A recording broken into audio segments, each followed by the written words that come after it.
Bon alors bonjour à tous. Comme d'habitude, euh, ce dimanche, nous allons poursuivre. C'était pas prévu, mais comme j'ai vu que j'avais passé ce passage sous silence, on va le voir tout de suite, et que j'ai reçu un mail d'un ami du groupe qui m'a questionné sur le sujet, je me suis dit que ça serait intéressant que j'aborde ce que j'ai abordé trop vite la semaine dernière sur l'histoire de Jésus et la femme adultère. En gros, pour aller très vite, nous avons expliqué la semaine dernière que, que dans l'épisode de la femme adultère, visiblement, on a montré des sources pour prouver ça, ce que dénonce Jésus, c'est pas le fait de condamner à mort une femme qui a commis un adultère. Même si c'est quelque chose qui nous choque, qu'on puisse tuer une femme qui a commis un adultère, et dans la tradition juive, ce n'est pas la femme qui est condamnée, mais le couple, les deux. Si un des deux n'est pas condamnable, alors personne n'est condamnable. Il faut que les deux soient condamnés pour que la condamnation ait lieu. Et même si on a expliqué qu'il y a une évolution, que finalement on a aboli la peine capitale, etc., le contexte du récit dans l'évangile de Jean, c'est dit clairement dans le texte, n'est pas la question de la mise à mort ou non de la femme adultère, mais la question de prendre Jésus en défaut qui va déjouer la décision du Sanhédrin. Et donc il faudra qu'il trouve une manière halachique, c'est-à-dire conforme à la législation juive de l'époque, pour déjouer le Sanhédrin. Et ensuite, on peut aborder la question, voilà, Jésus, peut-être par amour, a sauvé cette femme, mais il ne l'a pas sauvée parce qu'il a remis en question la loi de Moïse. C'est très très important de poser ces principes-là, sinon on fait de l'anachronisme et on fait une lecture du texte qui est complètement faussée.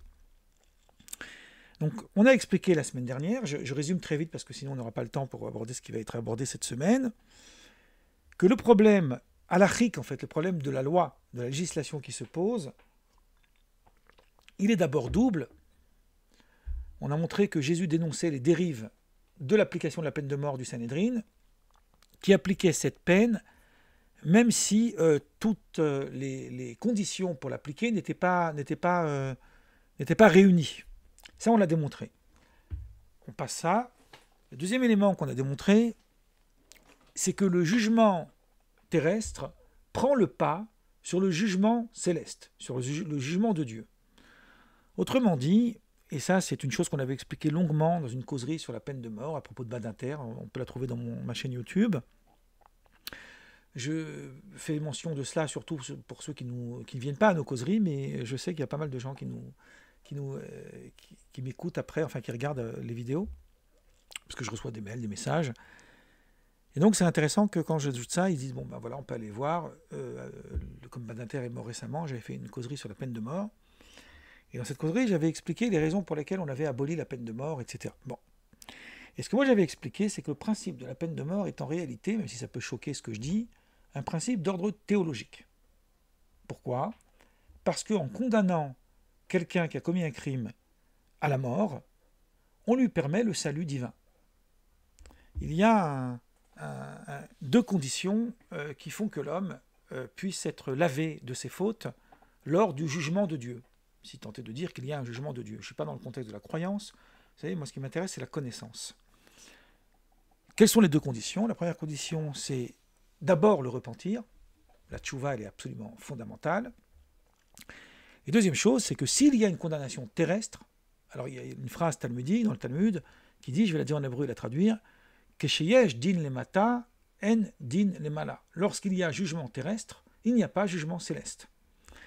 Et Shlomo Zalman de Liadi, l'auteur de la doctrine de Chabad, en reprenant la thématique de Maïmonide sur le repentir dans un passage d'un livre qui s'appelle le Tanya, vous avez peut-être entendu parler de cet ouvrage, qui a été malheureusement mal traduit, mais il est traduit en français, et dans une partie qui s'appelle le portique du repentir, l'épître du repentir, Igeret Teshuva, et dans cette épître, il nous dit que l'homme qui se repent de ses fautes, qui se repent sincèrement de ses fautes, il n'aura plus à s'inquiéter qu'on lui mentionne ni une chose, ni la moitié d'une chose, c'est son expression, lo davar velo chatsi davar en hébreu, ni une chose ni la moitié d'une chose, le jour du jugement. Donc lorsqu'il y a jugement terrestre, il n'y a pas jugement céleste. Donc il vaut mieux qu'il y ait jugement terrestre, parce que le jugement céleste, on ne connaît pas sa limite. Alors que le jugement terrestre, on connaît sa limite, c'est une condamnation qui est circonscrite dans la logique humaine. Mais là, le paradoxe, c'est que dans l'affaire de Jésus, c'est l'inverse qui est vrai. Il a besoin d'un jugement céleste, Jésus. Et que pour sauver cette femme, il ne faudra pas appliquer le jugement terrestre. Pourquoi il a besoin d'un jugement céleste? Parce que le jugement céleste peut tenir compte du repentir sincère de cette femme. Alors que le jugement terrestre ne peut pas tenir compte du repentir. Il n'a pas les moyens de sonder les cœurs.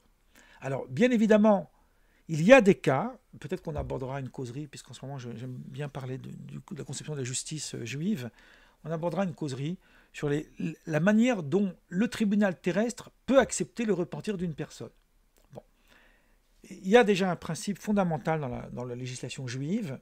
Je vais vite parce que, encore une fois, le temps passe très vite le dimanche et après, je n'ai pas le temps de finir. Mais je ferai une causerie là-dessus. Il y a un principe fondamental dans la législation juive qui est le principe de la réhabilitation du condamné.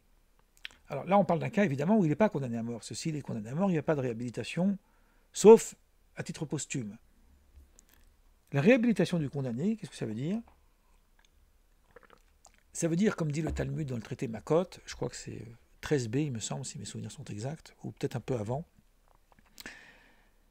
Là-bas, il dit Kivan Shelaka, après qu'il a reçu ses coups, c'est-à-dire après qu'il a reçu sa peine, que la justice lui a imposée, il redevient ton frère. C'est-à-dire il redevient un membre à part entière de la société et il est interdit de lui rappeler les fautes qu'il aurait pu commettre.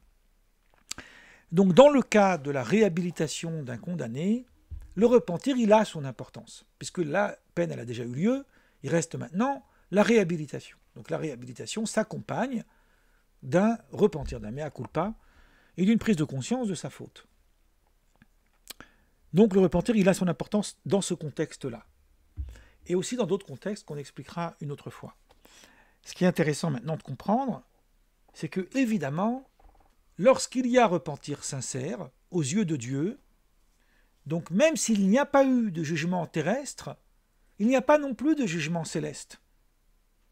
Donc voilà pourquoi, dans la subtilité rabbinique, telle que je comprends le texte de l'évangile de Jean, il fallait d'abord que Jésus s'assure du repentir de cette pécheresse, entre guillemets, hein, évidemment.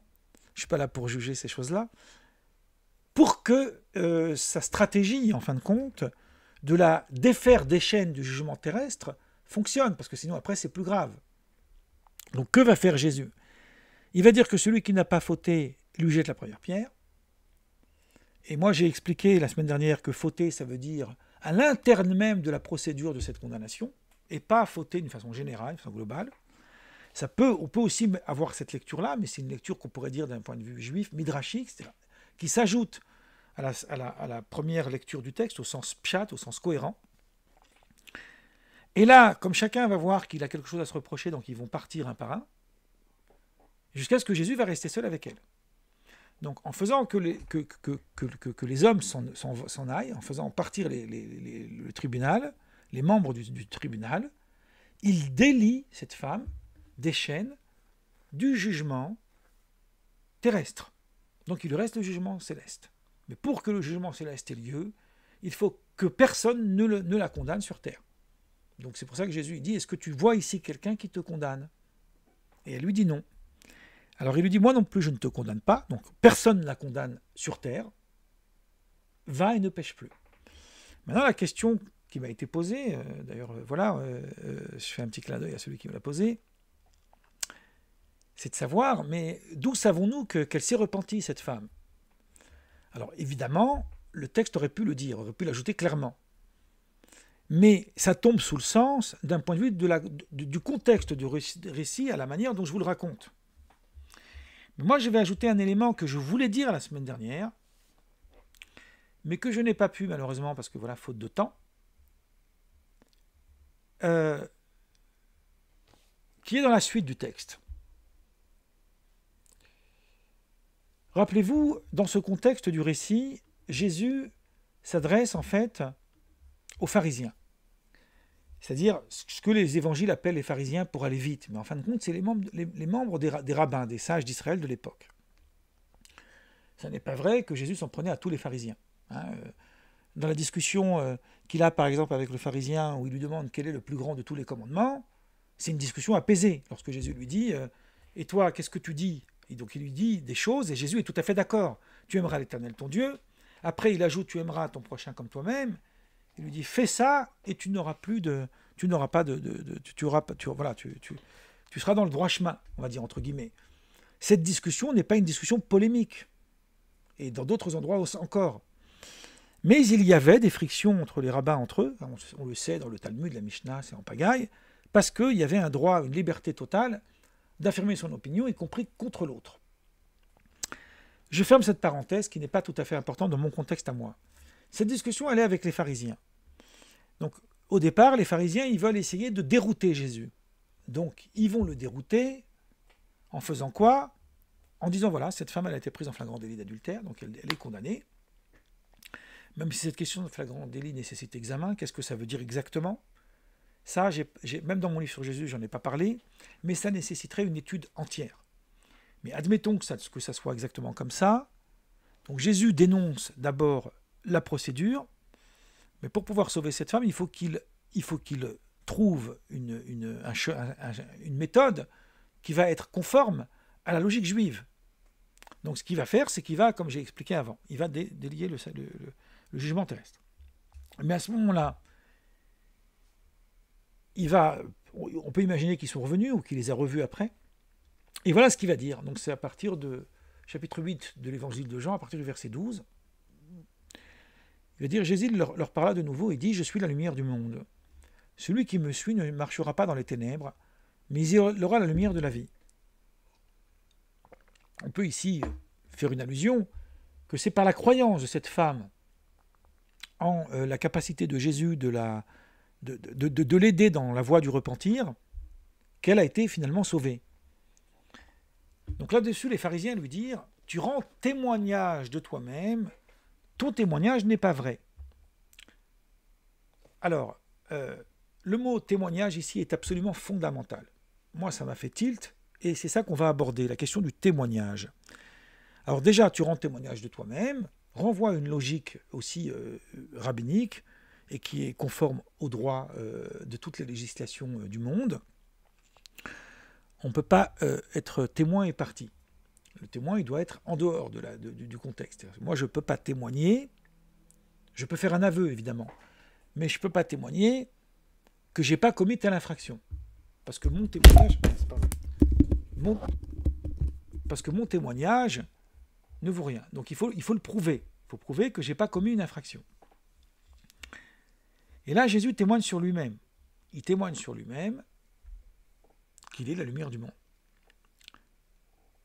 Et Jésus répond, quoique je rende témoignage sur moi-même, donc normalement je ne pourrais pas le faire, voilà, mon témoignage est vrai, car je sais d'où je suis venu et où je vais.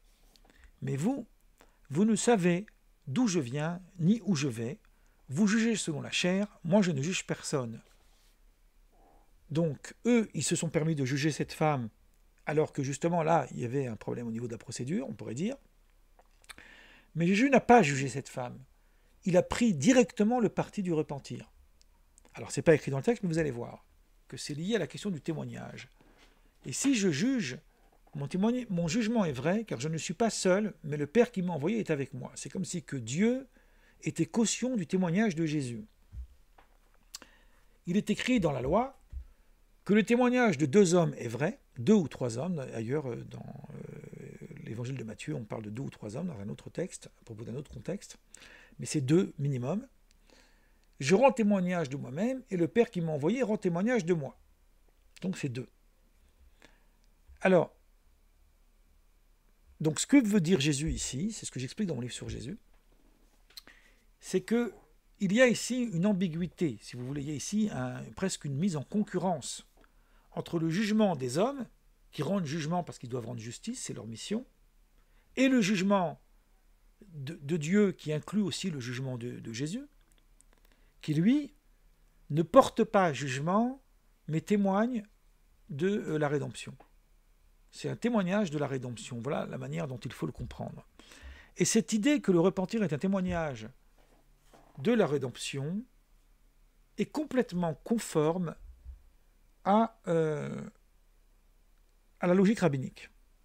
Et je vais vous rapporter ce que dit Maïmonide. Alors, ce n'est pas de l'anachronisme, puisque Maïmonide propose en fait une synthèse de tout le Talmud et les textes rabbiniques qui l'ont précédé. Et dans le livre de la connaissance, c'est un petit passage, le premier livre des 14 livres du Mishneh Torah, qui s'appelle le livre de la connaissance, Sefer Hamada, qui a d'ailleurs été traduit en français, dans les lois du repentir, Maïmonide nous explique que le premier palier du repentir, c'est la reconnaissance de ses fautes. Si l'homme ne reconnaît pas ses fautes, s'il n'y a pas de mea culpa, s'il n'y a pas de reconnaissance, il n'y a pas de repentir possible. Donc c'est la première condition. La deuxième condition, c'est la purification de sa pensée, c'est-à-dire comprendre qu'on a commis quelque chose qu'il ne fallait pas faire, et se purifier de ce qui a provoqué en fait cette action. Et enfin, son engagement à ne plus commettre de faute. Et il va citer un verset de Isaïe, chapitre 55, verset 7, qui nous dit que le méchant abandonne sa voie et l'homme d'iniquité ses pensées, qu'il retourne à l'Éternel, qui aura pitié de lui, à notre Dieu, qui ne se lasse pas de pardonner. Et Maïmonide conclut et dit « Ceci jusqu'à ce que celui qui connaît ce qui est caché, donc il parle de Dieu, donc celui qui connaît ce qui est caché, c'est-à-dire Dieu, témoigne qu'il ne retournera plus jamais à sa faute. » C'est-à-dire qu'il faut que le repentir soit tel que Dieu peut témoigner que cet homme a eu une repentance sincère. Et il va citer, pour attester ce propos, un verset, cette fois-ci, des prophéties d'Osée, chapitre 14, verset 4, qui nous dit « Et nous ne dirons plus à l'ouvrage de nos mains, c'est notre Dieu, car c'est auprès de toi que l'orphelin trouve compassion. » Alors ce verset, il a un sens premier, voilà. Nous ne dirons plus à l'ouvrage de nos mains, c'est notre Dieu, car c'est auprès de toi que l'orphelin trouve compassion. Mais Maïmonide lui donne une lecture rabbinique, c'est-à-dire une lecture au-delà du premier sens, au-delà du verset, comme dit Lévinas, en faisant référence au verset d'avant, au verset précédent. C'est ce que les commentateurs expliquent. Voilà qu'est-ce qu'il nous dit, donc le passage d'Osée. Je vais le reprendre depuis le début. « Apportez avec vous des paroles et revenez à l'Éternel. » Donc il est question du repentir. « Dites-lui, pardonne toutes les iniquités, et nous ne dirons plus à l'ouvrage de nos mains, c'est notre Dieu. » Cela signifie que nous prenons Dieu à témoin, que Dieu ne dénoncera pas nos fautes, puisque nous ne retournerons plus à la faute. Donc le repentir de l'homme, il prend Dieu à témoin que l'homme ne fautera plus. Et on peut citer à ce sujet un midrash dans le Yalkut Shimoni, on peu importe les sources, c'est un midrash classique de la littérature rabbinique, et c'est avec ça que je vais conclure, qui nous dit « Israël revient à l'Éternel ton Dieu, car tu es tombé dans ton iniquité. » Donc il cite le même verset que Maïmonide. Le midrash est antérieur à Maïmonide, évidemment, même si celui-là est une compilation plus tardive, mais c'est repris de textes plus anciens. Rabbi Eliezer, le fils de Rabbi Yossé le Galiléen, donc de Galilée, donc c'est intéressant, un petit clin d'œil, disait « Israël dit à Dieu, maître du monde, si l'on se répand, qui témoignera pour nous ?» Et le Saint béni soit-il répond, c'est la manière d'appeler Dieu dans la littérature rabbinique, « Si pour le mal je suis devenu pour vous un témoin à charge, d'accord ? Donc, il va citer un verset pour prouver que Dieu est un témoin à charge, puisqu'ils sonde les fautes de l'homme. Pour le bien, ne serais-je pas aussi pour vous un témoin ? C'est pourquoi il est dit « Israël revient à l'Éternel ton Dieu », le même verset qu'a cité Maïmonide. Donc on retrouve dans ce midrash que le témoignage en fait de Dieu rend en fait la réhabilitation du condamné par le repentir effective. Or ce témoignage il est virtuel, il n'est pas concret. Mais Jésus dit « Moi je connais les actions du Père, donc je témoigne par l'intermédiaire de Dieu, en fait, ou alors au nom de Dieu, on pourrait dire, du repentir de cette femme. Et donc, la question du rapport entre Jésus et le témoignage, elle nous ramène directement à la question du rapport entre le repentir et le témoignage pour attester, en fait, du sincère repentir de cette femme. Et du fait que cette fois-ci, c'est le jugement céleste qui va prendre le pas sur le jugement terrestre, alors qu'on avait dit l'inverse au départ, pour que le jugement terrestre ne condamne pas cette femme et que ça laisse place au repentir pour la disculper, la laver de toute faute et de toute condamnation. Voilà, là je vais m'arrêter pour aujourd'hui.